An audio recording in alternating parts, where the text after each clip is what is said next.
Saqqaq, Thule, Kalaallit, Tuniit, before the Norse even existed. Greenland's human story didn't start in 1300 AD or with the arrival of the Norse people. The Saqqaq culture were the first known people to settle in southern and western Greenland around 2500 BC. They were brilliant hunters of reindeer and smaller sea creatures. Indigenous peoples with Inuit family lines have continuously lived there for about 4,500 years. The 1300 date marks when the Thule culture arrived, who are the direct ancestors of today's Inuit, or Kalaallit. Before the Thule came, several other distinct Paleo-Inuit cultures lived in Greenland for thousands of years. The earliest Greenlanders, from around 2500 BC to 800 BC, included the Saqqaq culture, who were the first known people to settle in southern and western Greenland around 2500 BC. They were brilliant hunters of reindeer and smaller sea creatures.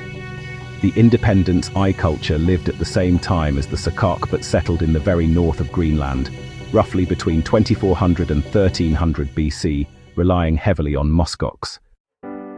The Dorset transition, from around 800 BC to 1300 AD, saw both early and late Dorset groups follow on from the Saqqaq and Independence cultures. Known as the Tuniit in Inuit spoken stories, they were famous for their intricate artistic carvings and special tools for hunting seals. The Dorset lived in Greenland for nearly 2,000 years, surviving through big changes in the weather before their culture disappeared around the 14th century. The genetic and cultural change is really important.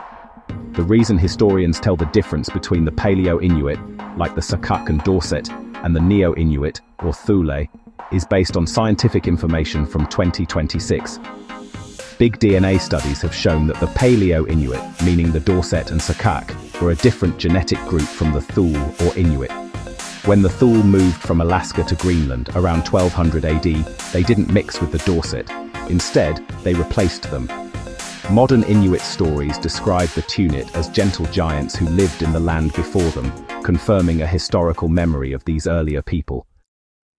So, let's go through a quick timeline of Greenland's indigenous history. Around 2500 BC, the very first humans, known as the Saqqaq and Independence I cultures, arrived on the island. Then, by about 800 BC, the Dorset culture began its amazing 2,000-year period. Fast forward to 985 AD, and Norse settlers, yes the Vikings, arrived in the south, living alongside the Dorset people up north. Between 1200 and 1300 AD, the Thule culture, who are actually the ancestors of today's Inuit, came over from Canada and eventually replaced the Dorset. And from 1500 AD to the present, the Thule-descended Inuit have been the only indigenous people of Greenland. The Thule people brought some truly groundbreaking technologies with them, like dog sleds, kayaks, and these advanced whaling techniques using umiaks, which are large skin boats.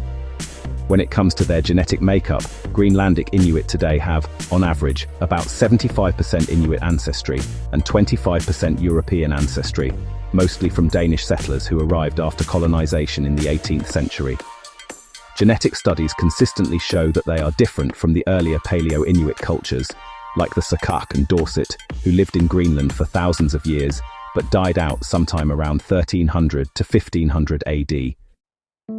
So, when we look at the people of Greenland, there are actually three main groups. First, we have the Kalaallit, who are the West Greenlanders and by far the largest group. Then, there are the Tuniit, the East Greenlanders. And finally, the Inuit, also known as the Avanaswamiut, who live in North Greenland. Let's talk a bit about culture and lifestyle. Kalaallit is the official and most widely spoken language in Greenland. It actually belongs to the Eskimo-Aleut language family and, it's still very much alive today, especially in schools and for official government use. When it comes to the traditional economy, hunting and fishing are still really central to their cultural identity and ensuring they have enough food. Staple foods include things like seal, narwhal, whale, and fish. However, modern quotas and, the effects of climate change have definitely impacted these traditional ways of making a living. Spiritually, traditional beliefs were based on animism, the idea that all living things have a spirit. These beliefs were often guided by shamans, called Angakuit, before Christianity became widespread in the 18th century. Now, regarding their political status, Greenland is a self-governing country within the Danish realm.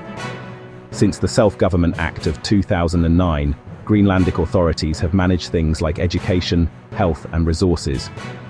Plus, Greenlanders are recognized as a distinct people under international law. Thanks for watching.